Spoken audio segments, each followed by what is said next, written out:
சிவகங்கை மாவட்டத்தில் அதிமுக அடிமட்ட தொண்டரின் போஸ்டரால் அதிமுக நிர்வாகிகள் அதிர்ச்சி.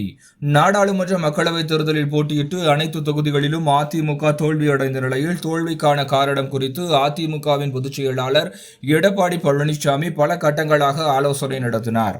இதற்கிடையே அதிமுக தலைமை கழகத்தில் உள்ள எம்ஜிஆர் மாளிகையில் கடந்த 9ஆம் தேதியன்று தலைமை கழக செயலாளர்கள், மாவட்ட கழக செயலாளர்கள் ஆலோசனை கூட்டம் நடைபெறும் என அறிவிக்கப்பட்டிருந்த நிலையில் அந்த கூட்டம் ஒத்திவைக்கப்பட்டது.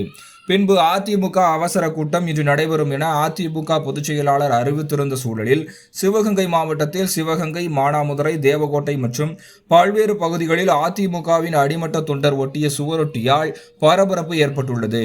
அதில் அதிமுகவின் ஆகஸ்ட் 16 செயற்குழுவா, அதிமுகவுக்கு புதைக்குழுவா, கரன்சியா, கழகமா, செயற்குழு உறுப்பினர்களே கவனமாக முடிவெடுங்கள் என அச்சிடப்பட்டுள்ளது.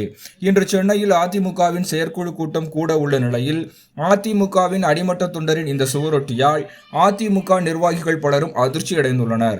மேலும் அதிமுகவிலிருந்து பிரிந்து சென்ற அணியினர் இந்த சுவரொட்டிகளை ஒட்டியிருக்கலாம் என அதிமுக நிர்வாகிகள் கருத்து தெரிவித்துள்ளனர்.